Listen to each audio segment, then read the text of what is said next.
చెప్తే ఏంది నాతో అట ఎటకారం చేసింది ఏందండి వాళ్ళంతే. నీ ఓదార్పులు కూడా తీసుకోరాళ్ళ. ఎందుకు తీసుకుంటారు? అన్యులా అయింది.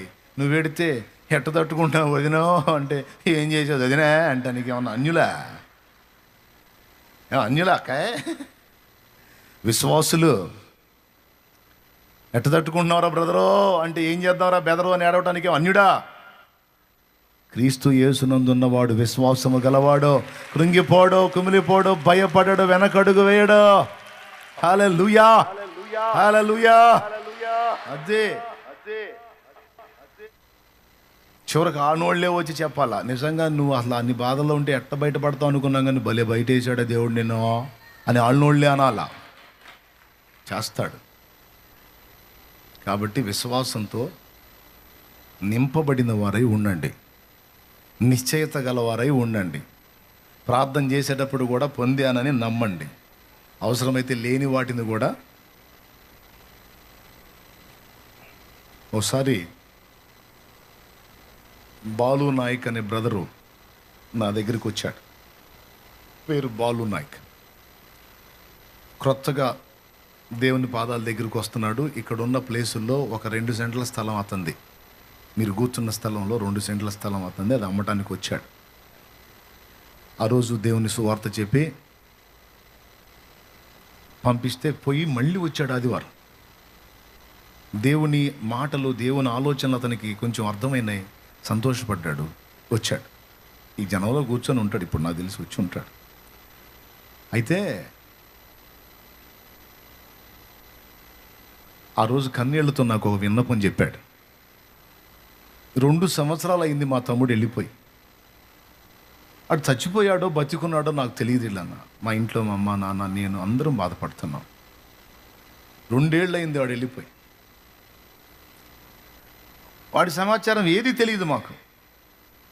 వాడి గురించి రోజు దిగులు పడుతూనే ఉన్నాం. అంటే ఆయన ఆలోచన ఏంటంటే బతికుంటే వచ్చేవాడు, బతికి లేడు, చచ్చిపోయాడనే అనుకుంటున్నాం అన్న పరిస్థితికి వెళ్ళిపోయినాయి వాళ్ళ ఆలోచనలు. ఎందుకంటే 2 ఏళ్ళు అతను తెలియదు. అప్పుడు నేను ఒక మాట చెప్పా అతనికి, బ్రదర్ నువ్వు జీవం గల దేవుని దగ్గరకు వచ్చావు. నా దేవుడి శక్తి ఏంటో తెలుసా? ఆయన లేని వాటిని ఉన్నట్టు పిలుచువాడు. నిజంగా మీ వాడు చచ్చిపోయి మట్టికి మట్టి అయిపోయినా సరే ఆ మట్టిలో నుండి అతన్ని మళ్ళా సజీవంగా లేపి తిరిగి నీకు ఇప్పించగల దేవుడు ఆయన.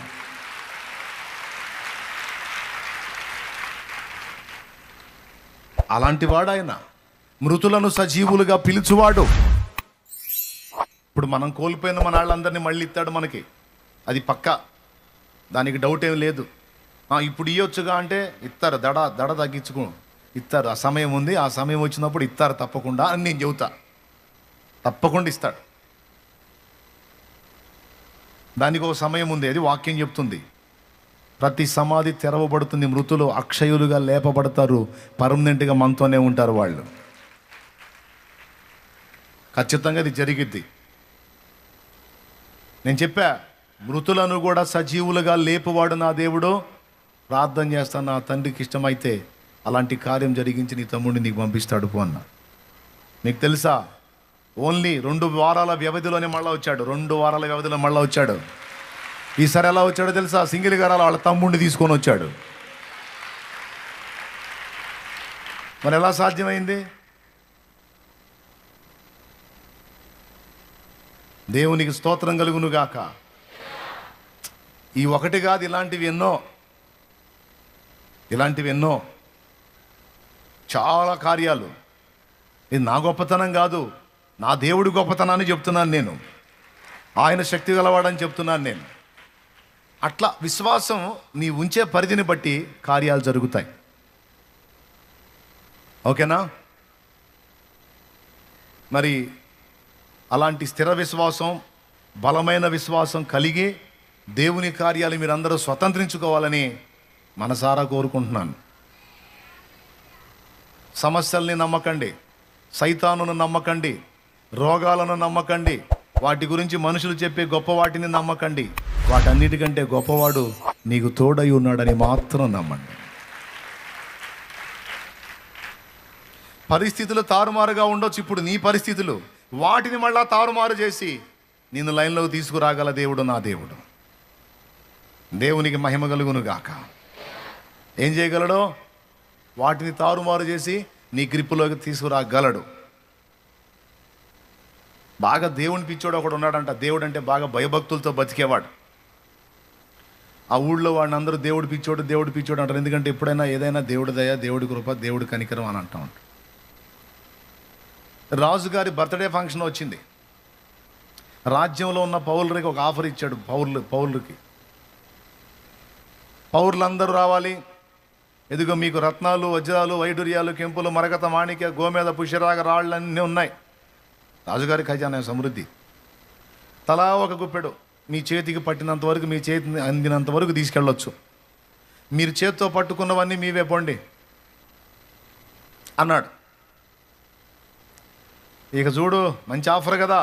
రాజ్యంలో ప్రజలు క్యూ కట్టారు. రాజుగారు నిజంగా మహానుభావుడు, పుణ్యాత్ముడు, అది ఇదని చెప్పి అందరు క్యూ కట్టి తలా ఒక గుప్పెడు తీసుకొని పోతా ఉన్నారు.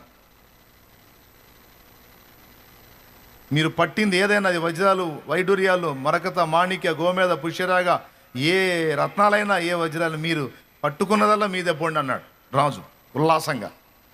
ప్రజలు దండం పెడుతున్నారు, మహానుభావాన్ని దండం పెడుతున్నారు, గుప్పెడు తీసుకొని పోతున్నారు. ఆ తీసుకొని వెళ్ళేటప్పుడు వీడు కూడా కూర్చున్నాడు అక్కడ. ఎవరు? దేవుడు పిచ్చోడు. తీసుకెళ్ళేవాళ్ళు లేదు, తీసుకొని వెళ్ళేవాళ్ళు అరిశారు, రే బుద్ధి లేదా, క్యూలో పోతే నీ కొడుకు ఇప్పుడు వస్తాయి కదరా, నువ్వేం కష్టపడేదా, ఊరకు ఇచ్చేదేగా, పోయి తెచ్చుకోవచ్చుగా, ప్రతిదానికి దేవుడు దేవుడు అనుకుంటా పోరా అని క్లాస్ ఇస్తున్నారు. వాడు అంటున్నాడు, దాన్ని ఏముందిలే కానీ అంటున్నాడు. దేవుడు ఉన్నాడులే, నాకు దేవుడు ఉంటే చాలే అంటున్నాడు. ఇటు దేవుడు ఉంటాడు రా, దేవుడు లేడని కాదు, మనం కష్టం కూడా మనం పడాలి. నేనేం కష్టపడినంటల్లా, నేను దేవుడి మీద అనుకున్నాడిని, నన్ను పిచ్చోడు అనుకుంటున్నారు మీరు. మీకంటే ఎక్కువ నేను పొందుతాను, మీకెందుకు మీరు పోండి అంటున్నాడు వాడు. మాకంటే ఎక్కువ పొందుతావా?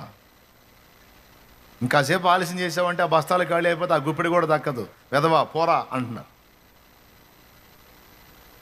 వాడేం చేశాడు తెలుసా? ఈ క్యూ